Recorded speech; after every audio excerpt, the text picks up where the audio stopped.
యువత పౌరు కార్యక్రమంలో భాగంగా కలెక్టర్ కు వినతి పత్రం సమర్పించిన వైసీపీ నేతలు 3 ప్రధాన డిమాండ్లతో వినతి పత్రం ఇచ్చాం. ప్రభుత్వం హామీలిచ్చి విస్మరించడంపై ప్రభుత్వాన్ని ప్రశ్నిస్తున్నాం. యువతకు ఇచ్చిన హామీల అమలుకు బడ్జెట్లో కేటాయింపులు లేవు. రాష్ట్రంలో మెడికల్ కాలేజీలు వచ్చాయంటే అది జగన్ గారి కృషి. మెడికల్ కాలేజీలను ప్రభుత్వమే నిర్వహించాలి. బాబు షూరిటీ భవిష్యత్తుకు గ్యారంటీ అన్నారు. ఇప్పుడు మోసం గ్యారంటీ అన్నట్లుగా ఉంది. మా పార్టీ ఆవిర్భావం నాడు ప్రజల సమస్యలపై పోరాడుతున్నాం. రానున్న రోజుల్లో ప్రజల పక్షాన పోరాటం చేస్తాం. ప్రభుత్వం మెడలు వంచి ఇచ్చిన హామీలు నెరవేర్చే వరకు పోరాడతాం. కన్నబాబు రీజనల్ కోఆర్డినేటర్ అన్నారు. యువత పోరు కార్యక్రమాన్ని పోలీసుల ద్వారా ప్రభుత్వం అడ్డుకునే ప్రయత్నం చేసింది. ప్రతి ప్రజా పోరాటాలు చూసి చంద్రబాబు ఎందుకు వణికిపోతున్నాడు? కూటమి ఇచ్చిన హామీలు వారి గెలుపు కోసం ఇచ్చినవి, ప్రజలు మంచి కోసం కాదు. 10 నెలలు గడవక ముందే వైసీపీ పిలిపిస్తే ఇంతమంది ఎందుకు రోడ్ల మీదకు వస్తున్నారో ఆలోచించాలి. జగన్ హయాంలో విద్యార్థులకు అనేక పథకాలు అందించాం. చంద్రబాబు ఎన్ని ఆంక్షలు పెట్టినా ప్రజల పక్షాన పోరాడే ప్రతిపక్షం వైసీపీనే. ప్రతిపక్ష నాయకుడు జగన్మోహన్ రెడ్డి అని తెలిపారు. ఎన్ని ఆంక్షలు పెట్టినా ప్రజల పక్షాన వైసీపీ పోరాటం చేస్తుంది. ఈ కార్యక్రమాన్ని విజయవంతం చేసిన అందరికీ ధన్యవాదాలు. 10 లక్షల కోట్లు అప్పులని అన్నారు. అసెంబ్లీ సాక్షిగా నిజం బయటపడింది. తండ్రి అబద్దాల కోర లోకేష్ ఏమవుతాడు? ఇన్ని అప్పులు చేసిన ప్రభుత్వం విద్యా వైద్య రంగంలో ఉన్న బకాయిలను ఎందుకు తీర్చలేదు?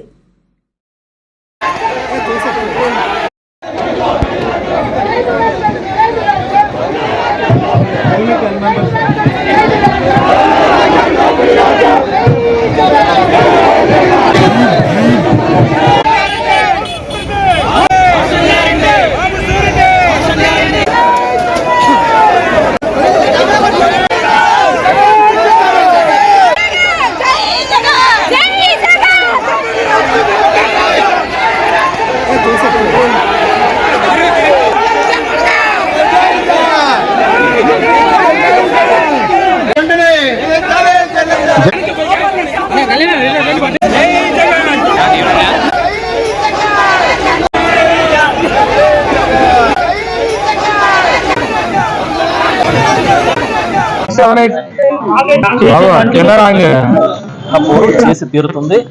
ఈ ఆవిర్భావం నాడు, ఈ పార్టీ ఆవిర్భావ దినోత్సవం నాడు మళ్ళీ మరొకసారి పునరంకితం అవుతున్నాం. ఆవిర్భావ దినోత్సవాలు అంటే కేకులు కట్ చేసుకోవడమే కాదు, ప్రజల పక్షాన పోరాటం అని చెప్పి నిరూపించడం కోసం ఇవాళ ఇంత పెద్ద కార్యక్రమాన్ని రాష్ట్ర వ్యాప్తంగా మా నాయకుడు జగన్మోహన్ రెడ్డి గారు పిలిపించారు. దాన్ని దిగ్విజయం చేసినందుకు అందరికీ కృతజ్ఞతలు. బకాయిలు ఎంత? మొత్తం 14 లక్షల కోట్లు అప్పులు అయిపోయినాయి అని చెప్పారు. ఫైనల్ గా ఎంత తేలింది మీరు చెప్పండి? కనీసం 7 లక్షల కోట్లు అప్పు కూడా లేదని మళ్ళీ వాళ్ళే అసెంబ్లీ సాక్షిగా చెప్పారు. అంటే అర్థం ఏంటి? నోరిపితే అబద్ధాలు. తండ్రి ఏదో సామి చెప్పినట్టుగా పెద్ద అబద్ధాలు కోరైతే కొడుకు ఏమవుతాడు? కొడుకు అదే అవుతాడు కదా. ఇప్పుడు ఎవరైనా ఆయన్ని పార్టీ అప్పగించాలనుకుని ఆయన మహానాయకుడిగా తయారు చేయాలనుకున్నవాడు సక్రమ మార్గంలో నేర్పించాలి. కానీ లోకేష్ గారికి చంద్రబాబు నాయుడు గారు ఇలా మొదటి రోజు నుంచి అబద్ధాలు ఆట నేర్పిస్తాడా? మేము అడుగుతున్నాం. 1,19,000 కోట్లు అప్పు చేశారు. విద్యా వైద్య రంగాలు ప్రాధాన్య రంగాలే కదా. ఈ 4,600 కోట్లు ఏది ఫీజు రియంబర్స్మెంట్ బకాయి, 3,000 కోట్లు ఆరోగ్యశ్రీ బకాయి మీరు ఎందుకు తీర్చలేదు? ఈ 1,19,000 కోట్లలో ఈ రెండు కలిపి ఎంత? మహా అయితే 7,000 కోట్లు.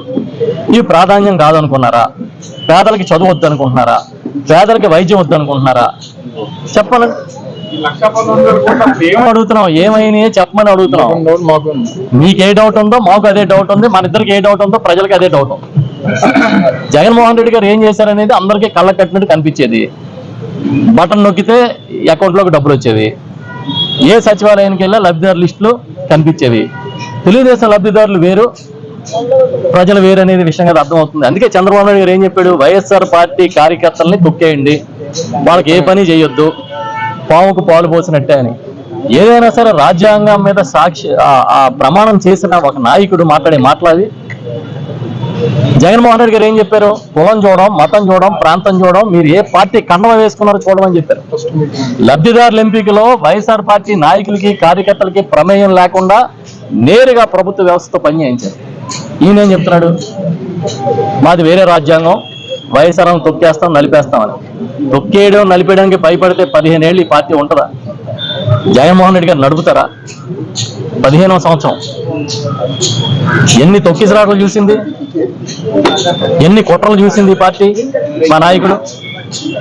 ఎన్ని తొక్కిసలాట్లు చూశాడు, ఎన్ని అబద్ధాలు చూశాడు, ఎన్ని అబోధ కల్పనల ప్రచారాలు చూశాడు ఆయన. కాబట్టి అన్ని చూసి ఇవాళ 15వ సంవత్సరం పూర్తి చేసుకుంది. కాబట్టి మేమేమీ కంగారు పట్టలేదు. వైఎస్ఆర్ పార్టీని, జగన్మోహన్ రెడ్డి గారిని చూసి వణికిపోయేది ఎవరన్నా ఉంటే కూటమి ప్రభుత్వమే. వైఎస్ జగన్మోహన్ రెడ్డి గారు ఇచ్చినటువంటి పిలుపు మేరకు రాష్ట్ర వ్యాప్తంగా 26 జిల్లా కేంద్రాల్లో కూడా 3 ప్రధానమైనటువంటి అంశాలకు సంబంధించి రాష్ట్రంలో ఉన్నటువంటి యువతని అందరినీ కూడా వాడుకొని అధికారంలోకి వచ్చిన తర్వాత ఇచ్చినటువంటి హామీలను మర్చిపోయినటువంటి ప్రభుత్వం వారికి గుర్తు చేయాలి, వారి మీద ఒత్తిడి తీసుకురావాలి.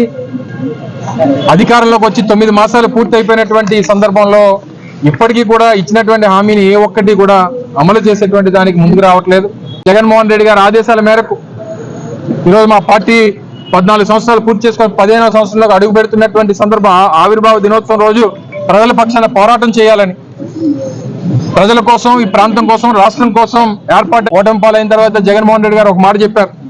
YSR Congress party will be voice of the voiceless అనేటువంటి మాట ఏదైతే చెప్పారో ఆ మాట కట్టుబడి ప్రజల పక్షాన, ప్రజల గొంతుగా వారు ప్రధానమైనటువంటి ప్రతిపక్ష పార్టీగా ఈరోజు వైఎస్ఆర్ కాంగ్రెస్ పార్టీ ఏదైతే ఉందో 40% ఓట్ షేర్ తో ఈరోజు రాష్ట్రంలో ఒక అతిపెద్ద రాజకీయ పార్టీగా ఉంది. తప్పకుండా ప్రజల పక్షాన మరిన్ని పోరాటాలు చేస్తాం, ప్రభుత్వం మీద ఒత్తిడి తీసుకొస్తాం. ప్రభుత్వం మెడలు వంచి ఇచ్చినటువంటి హామీలు నిలబెట్టుకునేటువంటి వరకు వైఎస్ఆర్ కాంగ్రెస్ పార్టీ సీనియర్ నాయకత్వం దగ్గర నుంచి కింద స్థాయి కార్యకర్త వరకు ప్రజల పక్షాన నిలబడతారనేటువంటి విషయాన్ని మరొకసారి ఈ సందర్భంగా తెలియజేసుకుంటూ, ఇప్పుడు పెద్దలు వైఎస్ఆర్సీపీ పడే విధంగా సీట్లు